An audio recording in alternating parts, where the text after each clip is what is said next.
Hello children, last class we saw some features which are present in a cloning vector, and today we are going to see about vectors for cloning genes in plants and animals. See, this actually what is given is how some of the pathogens are made into useful vectors for delivering the desired gene. This is what we are going to see, how some of the pathogens are made into useful vectors or cloning vectors for delivering desired gene. See, this is about a pathogen which affects dicot plants. This is about a pathogen which affects dicot plants. Okay, we are going to see about the name of the pathogen is a bacteria, Agrobacterium tuberfaciens. It is a pathogen of several dicot plant. See, what is it is this. I'll show a picture. This is what the Agrobacterium tuberfaciens is a pathogen. It's a bacteria. This along with the bacterial chromosome, we are seeing the plasmid, extra chromosomal big circular plasmid. This bacteria has got a tumor Ti plasmid, that is tumor inducing plasmid, a very big tumor inducing plasmid which causes tumor. It is a pathogen in dicot plants, I said, causes tumor in the plant cell, and this tumor inducing plasmid has got a particular segment known as a tDNA. Okay, this segment is known as a tDNA. What happens here? This tDNA is a long segment. It's known as a transfer DNA. See, this transform normal plant cells into tumor cells, and these tumor cells produce chemicals required for the pathogen. And what happens to the plant? The plant growth will not be controlled at all. The cell division takes place without any control, and this will lead to the formation of tumors in the plants. And the name of the disease, what it causes, is known as crown gall disease.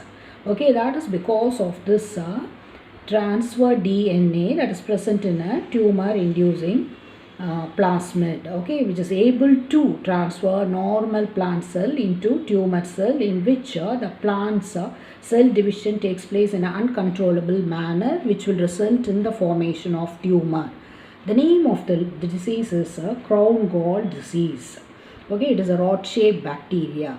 And one more about other thing, retroviruses. You know already about retroviruses. They are the group of viruses which transform normal cell into cancerous cells in animals and human beings.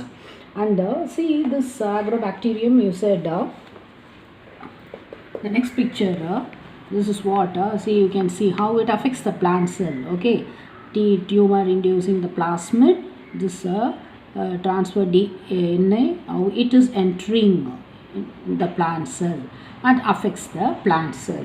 So what is the speciality? I said how this pathogens are made into useful vectors. Okay, that is what our thing. These two things, what happens here? The tumor inducing plasmid of Agrobacterium has now been modified into a cloning vector, which is no more pathogenic to the plants, but still it can deliver gene of our interest into a variety of plant cells. So it is no more pathogenic. The tumor inducing Ti plasmid of Agrobacterium has been modified into a cloning vector. Okay, this they have removed and made they have fixed the desirable gene, so that the desirable gene will be introduced into the plant cell for a desirable quality, anything that is useful for the plant growth. So it is modified into a cloning vector. And the same thing, retroviruses also, I said retroviruses are disarmed and now they are used to deliver desirable gene into the animal cell. So these all made by, these are all biotechnology ways or genetic engineering. They made all these pathogenic into useful vector for delivering a desired gene. Okay, so that is the thing. And now the second thing, the next thing is we'll see how the bacterial cells are made competent to take up the plasmid or the desired DNA. You know, the bacterial cell, okay, this bacterial cell, they have to take the plasmid or the desired DNA, how it is treated. You know very well, they have to accept the DNA must enter the bacterial cell. What are the treatment, how it is, how the bacterial cell are made competent to take up DNA. You know very well, DNA is a hydrophilic molecule. Already we have seen about the structure. It's due to the phosphate group on the outside of the double chains, that is phosphate and sugar. You know, it is a hydrophilic molecule. So the cells has to be some treatment is has to undergo. The bacterial cells are treated with a specific concentration of divalent cation, that is calcium chloride, or sometimes rubidium chloride also can be used. Why they are used? They are responsible for some kind of change in the cell wall that helps cell wall in the bacterial cell wall, that helps this DNA or the plasmid binding. So after this treatment, it binds to the cell wall, and thus the normal bacterial cell are made competent to take up the plasmid or take up the DNA. Then what happens? This recombinant plasmid or the recombinant DNA can be forced into the bacterial cell by incubating them on ice, followed by immediate heat shock, that is 42 degree for 2 minutes heat shock, and again on ice. Repeatedly by doing this, the recombinant DNA can be forced into the bacterial cell. This is the transformed cell. Plasmid is incorporated into the cell. Okay, first calcium chloride treatment, then incubating on ice, then immediate heat shock. Okay, this also, this is what you can see how it is give calcium chloride. So there is a opening in the cell wall, goes inside on ice first, then heat shock, then repeatedly by doing this the plasmid enters. Okay, so it can be the bacterial cell taking up the plasmid. Okay, same diagram here also, which is very important. Okay, so and there is also, this is the normal procedure, and also other ways to introduce the foreign alien DNA into the host cell. That is one way is known as a micro injection. See, in this the recombinant DNA, this is what the recombinant DNA is directly injected into the nucleus of the animal cell. Okay, micro injection of the foreign, directly injected into the nucleus of the animal cell, and this is known as micro injection. This is one way. In another method suitable for the plants, because you know very well plants, you have the cell wall. So what happens here, suitable for plants, the plant cell they are bombarded with high velocity microparticles. Of course, see, this is what the gene gun, here you can see how it is used. The gene gun is used. This DNA is coated, the desired DNA is coated with microparticles of gold or tungsten particles, and it's bombarded into the cell. DNA coated with gold particles, how you can see it is bombarded into the target plant cell. Okay, that method is known as a vialistic or gene gun.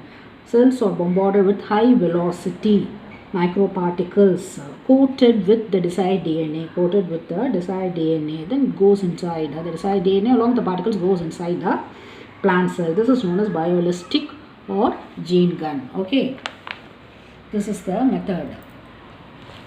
Here you can see the picture, vialistic.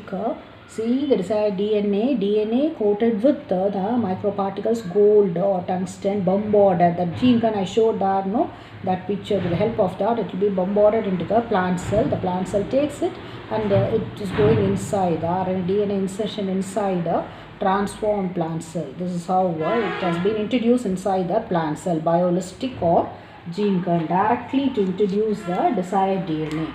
Another method is one more method is there. See, that is a disarmed pathogen. Like this, it has been disarmed. No, for example, I am telling disarmed pathogen vectors, which when allowed to infect the cell, what happens here? It transfer the recombinant DNA into the cell. Disarmed plasmid, disarmed pathogen vectors. That is what pathogen vector, which when allowed to infect the cell, it transfers the recombinant DNA into the post. So that is one method. So you have three methods. Okay, then we'll see about the steps involved in recombinant DNA technology. Already we have we know that. Anyway, the steps involved in recombinant DNA technology, it is nothing but the first step, isolation of the DNA, whatever DNA we want isolation, and fragmentation of DNA by restriction enzymes, scissors, molecular scissors. You can see the fragments, and isolation of your desired DNA fragment, and ligation, joining of the DNA fragment into the vector DNA, and transferring the recombinant DNA into the host cell, and culturing them to the host cells on a large scale, so that you get the recombinant DNA, multiple copies of the recombinant DNA. These are the steps involved in recombinant DNA technology. Okay, then we'll see about the isolation of the genetic material DNA. See, we need the DNA, we want to extract the DNA, we need the DNA in a purified form. In a purified form, you know very well, the DNA is enclosed within the membranes. It will be enclosed in the membranes, and we have to break open the cell to release the DNA. So we need to break the cell or break open the cell to release the DNA. Okay, and you know very well, DNA will be along with the other macromolecules such as RNA, proteins, lipids, and other things. So you have to break open the cell to release the DNA. This can be achieved by treating, treating the bacterial cell, plant cell, fungal cell, and all. See, bacterial cell, you have to break open the cell to release the DNA. You use the enzyme, some enzyme, lysozyme. See, this lysozyme is an enzyme which breaks down certain carbohydrates found in the cell wall of the bacteria, so that it enters, okay, to open the cell. So it breaks down certain carbohydrates that is found in the cell wall of bacteria. For the case of the plant cell, you know very well the cell wall is made up of cellulose, so enzyme cellulase. It is made up of the enzyme cellulase. And in fungus, the cell wall is made up of chitin, so the enzyme used to use chitinase to break open the cell and to release the DNA. And the DNA or long molecules of DNA will be intertwined with proteins and RNA and proteins are removed by adding enzymes, appropriate enzymes. For RNA, ribonucleases are added to remove this. For protein, proteases are added to remove. And other molecules can be removed by appropriate treatments and purified. Finally, the purified DNA will be precipitated by adding or after the addition of chilled ethanol. Purified DNA precipitates out addition of chilled ethanol. And this you can see them. It's actually, the picture is given in your book also. It is clear in your book. The same thing. That is what it precipitates, separates out. Okay, see, you can see this picture also. This is how they extract the DNA in a pure form, which is essential for the action of restriction endonucleases. We need the DNA in a pure form. Okay, so that is important, and that's all for today's class, children. And next class we'll see cutting off DNA at specific location with the help of restriction enzyme, that we know. Next class we'll just concentrate about polymerase chain reaction, PCR. How to make that gene of interest, we want more copies. How to make that particular gene of interest, more to take more copies of that particular gene of interest or desired gene. What is the procedure? Polymerase chain reaction, we'll see in the next class. Okay, all these whatever I'm just explaining, everything you just prepare notes or write in your classwork. Is that all right for you? Thank you, children. Have a great day.